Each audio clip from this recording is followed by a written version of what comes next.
कक्षा 12 विषय वाणिज्य व्यवस्था और संचालन, पाठ 7 नियंत्रण,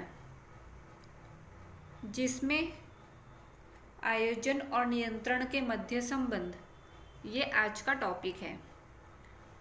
तो जो भी इकाई है उसमें आयोजन किया जाता है। आयोजन का अर्थ क्या होता है? तो जो भी इकाई का लक्ष्य होता है उसे पूरा करने के लिए बुद्धिपूर्वक पहले से जो कार्यक्रम आयोजित किए जाते हैं, यानी कि जो इकाई है उसका लक्ष्य पूरा करने के लिए कौन सी प्रवृत्तियाँ करनी है, वो कब करनी है, कितने समय में पूर्ण करनी है, तो ये सारी चीज़ें पहले से प्लानिंग की जाती है, आयोजित की जाती है।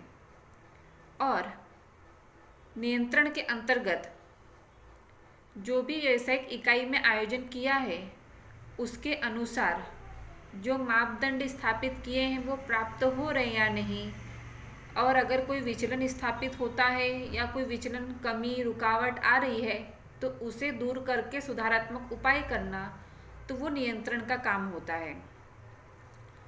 जहाँ पर भी आयोजन होता है वहाँ नियंत्रण अनिवार्य है, यानी कि जरूरी है, और जहाँ नियंत्रण होगा वहाँ पहले से आयोजन होगा ही। तो इसलिए कह सकते हैं कि आयोजन और नियंत्रण दोनों ही एक दूसरे के साथ जुड़े हुए हैं। पहला पॉइंट आता है, आयोजन और नियंत्रण एक सिक्के के दो पहलू हैं।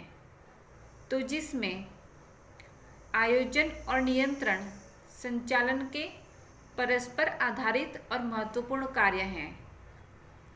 आयोजन जो किया जाता है उसकी सफलता का आधार नियंत्रण पर ही होता है, क्योंकि नियंत्रण के द्वारा जो भी कार्य हो रहे हैं उसमें विचलनों को ढूंढ करके सुधारात्मक उपाय करके उन्हें योग्य दिशा प्रदान की जाती है। और जबकि जो नियंत्रण है उसका अस्तित्व आयोजन के बिना अधूरा है, असंभव है। यानी कि अगर किसी कार्य में नियंत्रण किया जा रहा है तो उसके पहले आयोजन होना आवश्यक है, और अगर आयोजन किया है तो उस कार्य को सफलतापूर्वक पूर्ण करने के लिए नियंत्रण बहुत ही जरूरी होता है।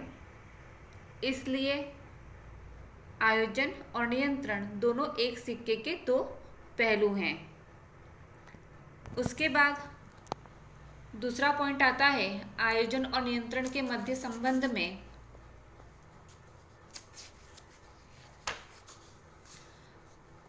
परिवर्तनों से सुरक्षा, जिसमें आयोजन में जिन कार्यक्रमों का गठन किया जाता है उनका अमल आंतरिक और बाह्य परिबलों पर आधारित होता है। यानी कि आयोजन में जो भी कार्यक्रम निश्चित किए गए हैं, जो भी प्लानिंग की गई है, वो किस पर आधारित होते हैं? तो वो जो इकाई के आंतरिक और बाह्य परिबल हम पहले चैप्टर में देख चुके हैं, तो उस पर आधारित होते हैं।